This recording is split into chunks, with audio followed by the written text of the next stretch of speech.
yes to the offering, deserve to have Card Service International, and yet walk out without the person making a commitment.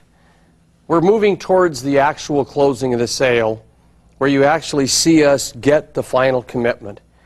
I so hope you realize that that point is built on doing everything we've taught thus far properly. So I so hope you'll keep reviewing the workbook. Think of the word needs when you meet a person. Don't forget the fundamentals I just covered. Smile when you meet them. Look them in the eyes. Be careful of the handshake. Repeat their names 4 times. Let them know that you're there to serve them. Deliver a wonderful introductory sentence as I've written for you. Follow the needs formula, and you watch. You're going to close lots of transactions. And that's why we're here, isn't it? Yes.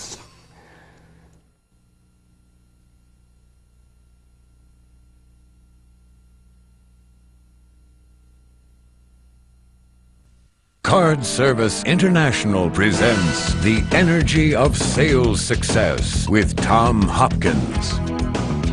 Session 4, The Presentation, Perfecting Your Presentation Skills. Gain sales presentation skills that capitalize on the fact that all merchants want to be more successful and improve their businesses. Perfect the ability to educate potential clients on the many benefits and advantages of doing business with Card Service International and learn how to avoid overloading them with information. Our mission to provide the very best service in the transaction processing industry today. As we continue our training, each session is moving closer and closer to the ultimate goal that this training session has been created for, and that is the actual closing of a sale. You see, everything is building towards that. Prospecting, good original contact, proper qualification, and now this part of the entire process is critical, and that is called your presentation. You see, most people enjoy doing the presentation. In fact, after 6 months or so, talking to many merchants, you'll start to really get your presentation honed.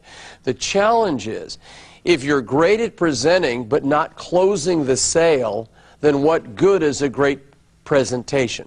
So what we're going to learn today is how to move from the presentation into the actual closing of the sale. So what is a presentation? I define a presentation as the preparation for the final closing of the sale. See, everything you're doing, from the moment you walk in to the merchant, from the moment you do your original greeting, everything is building to that final wonderful event called the what? Closing of the sale. So let's make sure we don't miss these fundamentals. I'll also say that after a while you may get into the habit of wanting to hurry through these steps, and if you skip a step in a presentation, you'll probably not get the closing of the sale. All right? So let's start off with these steps. Step number 1 is you build your presentation on a foundation of establishing rapport. You always establish rapport. Now, we mentioned this in an earlier session. You could walk in with a nice big smile, give them a compliment, discuss something topical. We can't forget that process. Something you have in common with them, letting them know how excited you are about them building a business and how you're there to work with them. So we establish rapport always first. How long does that take? It depends. It could be a minute or 2. If they're busy, you may have to be interrupted and come back and talk a little more. It depends on the situation. You'll develop your instincts in time on how much rapport and how long you spend in establishing it. Then we move to step 2. As we've already kind of covered, we have our introductory statement. Remember, thank you for the time we're going to share. This meeting, I hope, will consider somewhat exploratory. Remember that phraseology, that you now say. Then, step 3, you get permission to make notes. Now, this is also something you have to get into your own personality. I always like saying something like this.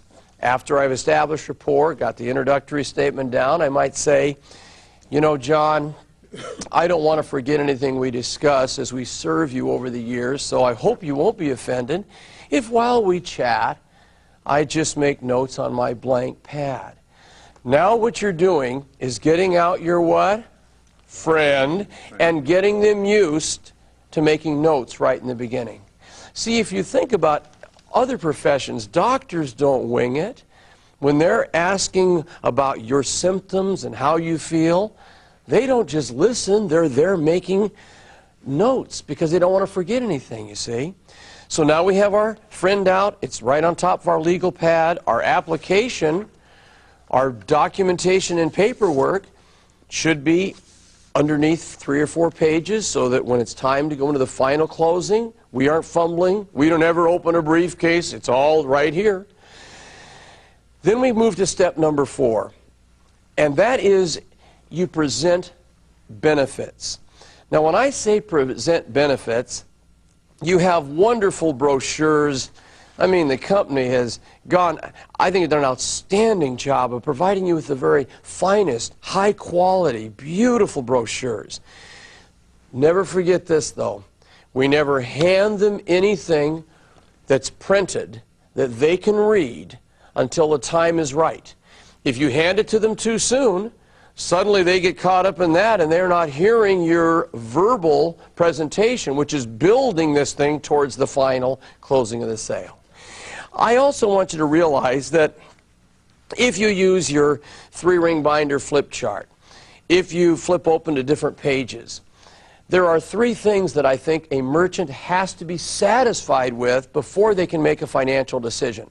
It's almost like you'd call these 3 things, if you would, the legs that you build the presentation on. That's a good analogy, I believe. The first one is they must know who we are. That's why you must learn the story of Card Service International. So with excitement, you can tell them about the company. So the first thing is who we are. Then, secondly, they must know what we have done. They have to know about other merchants that are thrilled with what we do. And then C, or the third point, is what we will do for you. See, they have to be totally confident with who you are as reputation and credibility, what you have done, past experience and success with other merchants, and what we will do for you. Now, the 5th point is very, very important. You must thoroughly cover the money. Now, what I'm saying here is at this point we may not have made a final decision as to closing the sale on the actual machines, which, by the way, you're not selling machines, as you'll hear me say more than once in this program. Or is it going to be a lease program, $39.50, $49.50, $59.50, whatever? We have not made that decision possibly at this point in our presentation. We have possibly not totally qualified them financially. But I want you never to forget, you will never go for a minor closing question, which we're coming to, until they thoroughly know the financial aspects. Because, see, if they don't know the financial aspects, they don't have the information necessary to say yes. And some people skip over the money, try to close. They say, well, we're not really sure, we'll have to talk this over. Why? They don't know that every month they have to write a check for this much.